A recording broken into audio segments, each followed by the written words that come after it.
Welcome back, everyone. In the wake of the contentious debt debate, Americans are not having a very favorable view towards our elected leaders. Check out this poll. Just 24% polled think members of Congress deserve re-election. So will this anti-Congress sentiment carry over into 2012, causing another wave election? Our political panel is here today for a fair and balanced discussion. Tara Dowdell is a Democratic strategist. Michael Maslansky is a communications expert and author of The Language of Trust.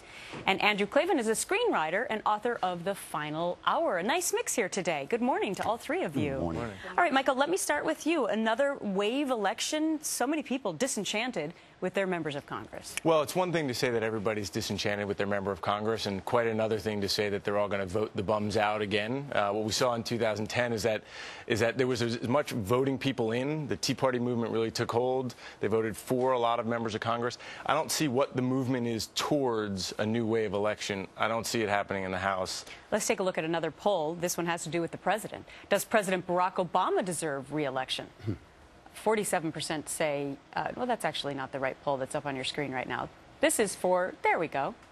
I actually wanted to go to the Congresswoman first, but the teleprompter said President Obama. All right, so we'll do President Obama.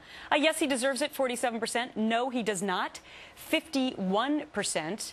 Tara, is that a bad number for the president, or is it pretty even?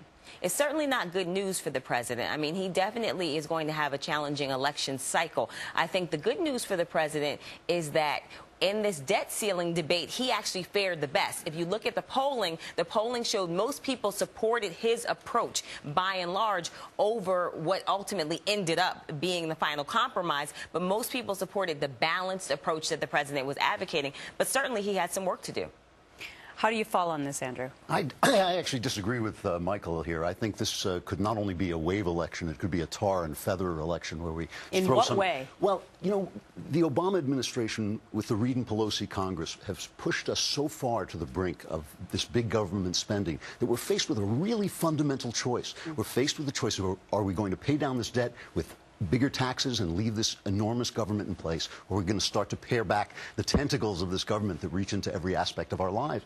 Americans traditionally have opted for freedom, and I hope they're going to do it again. It's interesting because only, I believe, in some latest polls, 21% of the American public aligns themselves with the Tea Party, right, which would be sort of the mode in which you're talking about. Michael, I'm wondering if more Americans actually feel the way that Andrew does and they just don't answer the polls in that way, or what do you think? Yeah, I mean, I think if you didn't vote for Republicans and the Tea Party in 2010, there aren't going to be that many more seats in the House, at least, that shift to Republicans in 2012. Now, in the Senate, I think there's so many Democrats up, there are a lot of open seats. There's a good chance that it moves, that it actually switches parties to the Republican Party.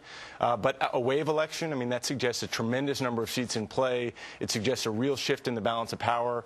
I don't see it happening. It's certainly not going to happen in the House except on the margins. See, and I can see how it could happen, Tara, because we seem to be so ideologically apart right now in society.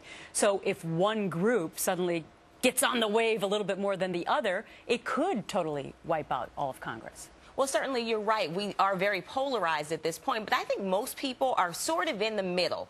And so I think that's the majority of Americans are in the middle. I think people who are either far to the right or farther to the left are a little bit louder in many debates, but most people fall in the middle. And I think we saw that in the polling. The polling showed that the majority of Americans during this debt ceiling debate felt that there should be revenues, meaning tax increases on the most wealthy and on corporations and closing tax loopholes. Most Americans consistently supported that, and along with cuts. But people didn't want to see Medicare. The polling showed Medicare, Social Security. People feel like, look, we paid into those programs. We want to see those programs protected. Well, we'll have to see what the super committee comes up with. They got a big job in front of them before Thanksgiving.